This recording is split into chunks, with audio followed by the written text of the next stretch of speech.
আজকে বানাচ্ছি রাবড়ি। রাবড়ি বানানোর জন্য আমি এখানে 1 কিলো দুধ জাল করতে বসিয়েছি। তো হাই ফ্লেমে পুরো জাল করে নেব। জাল করে নেওয়ার সময় যখনই এটা পুরো ফুটে উঠবে, তখন মাঝখান থেকে সরগুলোকে হালকা হালকা করে সরিয়ে দেব আর মিডিয়াম ফ্লেমের মধ্যে এটাকে জাল করতে দেব। আর কিছুক্ষণ পরপর নেড়ে চেড়ে দেব। দুধটা একটু ঘন হয়ে আসার পর এর মধ্যে আমি 2টো ছোটো এলাচ দিয়ে দিচ্ছি। ছোটো এলাচটা আমি গোটাই দিচ্ছি, আপনারা চাইলে এখানে গুঁড়োও দিতে পারেন।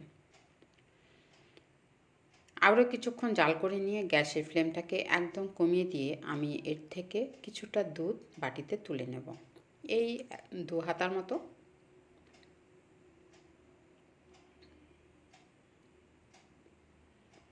এই দুধের মধ্যে এখন আমি কাস্টার্ড পাউডার সামান্য মিক্সড করে নেব, খুব জোর 1 থেকে 1.5 চামচের মতো। ভালো মতো করে মিক্স করে নেব যেন একটুও লাম্পস না থাকে।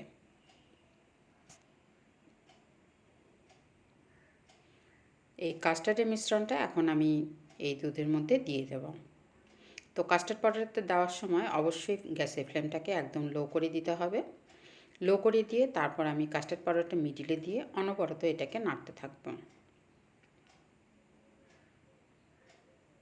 এখন আমি গ্যাসের ফ্লেমটাকে মিডিয়ামে করে দিয়ে এটাকে অনবরত নাড়াচাড়া করতে থাকব, কাস্টার্ড পাউডারটা যেন তলার দিকে লেগে না যায়।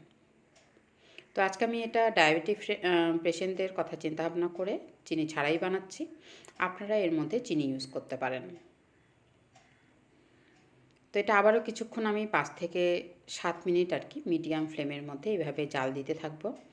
আর জাল দিতে দিতে এটা দুধটা পুরো ঘন হয়ে আসবে আর এই সরগুলোকে নিয়ে আমি সাইড থেকে সরিয়ে মিডিলে দিতে থাকবো।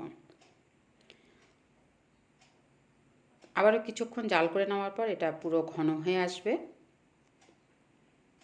নামানোর আগে এর ওপর দিয়ে আমি পিস্তা ছড়িয়ে নামিয়ে নেব। আর ঠান্ডা হয়ে গেলে এটা আরও ঘন হয়ে আসবে।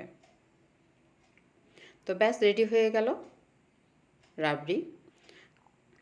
তো এভাবে বাড়িতে করে দেখবেন, দারুণ টেস্ট হয় খেতে। ঠান্ডা হয়ে যাওয়ার পর এটা আরও ঘন হয়ে এসেছে, আরও কিছুক্ষণ পরে আরও ঘন হয়ে আসবে। তাহলে আমি এটা পরিবেশন করে দিচ্ছি। আপনারা বাড়িতে অবশ্যই করে দেখবেন আর করে আপনাদের ফিডব্যাক আমাকে অবশ্যই জানাবেন। তাহলে আজকের জন্য এইটুকুই। সবাই খুব ভালো থাকবেন।